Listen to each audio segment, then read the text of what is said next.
ৰাজ্যৰ মুখ্যমন্ত্ৰী ডক্টৰ হিমন্ত বিশ্ব শৰ্মাই ছেপ্টেম্বৰত বিটিআৰ নিৰ্বাচন অনুষ্ঠিত কৰা হ'ব বুলি ঘোষণা কৰাৰ পাছতে বিটিআৰত আৰম্ভ হৈছে নিৰ্বাচনী কুচকাৱাজ। গোৰেশ্বৰত বিপিএফৰ নিৰ্বাচনী কুচকাৱাজ ইতিমধ্যে আৰম্ভ হৈছে। গোৰেশ্বৰ পৰিষদীয় সমষ্টিত বিপিএফ নেতা গিৰীন্দ্ৰ বড়োক প্ৰাৰ্থিত্ব প্ৰদানৰ সম্ভাৱনা।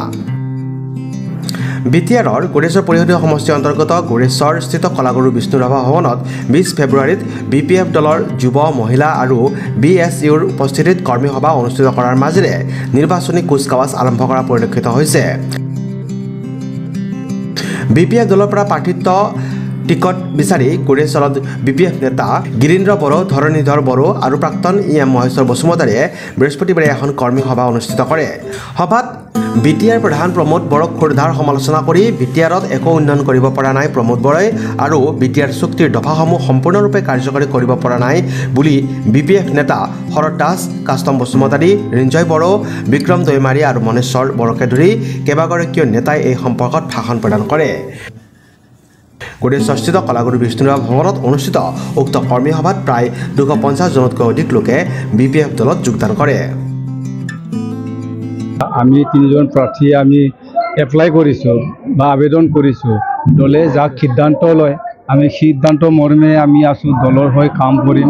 গোৰেশ্বৰ সমষ্টিখন আমি UPP দলৰ পৰা আমি উদ্ধাৰ কৰিব লাগিব, যিহেতু গোৰেশ্বৰ সমষ্টিখন বহুত দিনৰ পৰা পিছ পৰি আছে।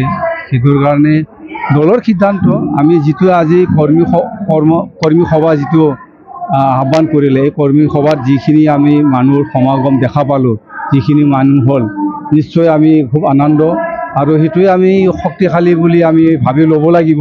আৰু সেই ৰাইজে স্বতঃস্ফূৰ্তভাৱে যিহেতু চৰকাৰ নথকাকৈ যিটো ওলাই আহিছে, সেইটোৱে আমি ক'ব লাগিব যে বিপিএফ দলৰ যে সাংঘাতিক এইটো মানে উন্নয়নৰ বা উদ্যম কিবা কৰিব, মানে আগবাঢ়িব, সেইটো আশা কৰিছোঁ।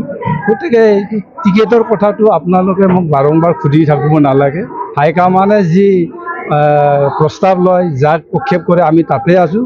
দলৰ সিদ্ধান্ত মৰ্মে আমি কাম কৰি যাম দলৰ নিষ্ঠাবান হিচাপে, সেইটোৱে কৈছোঁ। আৰু সাংঘাতিকভাৱে আমি কষ্ট কৰিম এই গোৰেশ্বৰ সমষ্টিখন উদ্ধাৰ কৰাৰ কাৰণে, এইখিনি কৈছোঁ।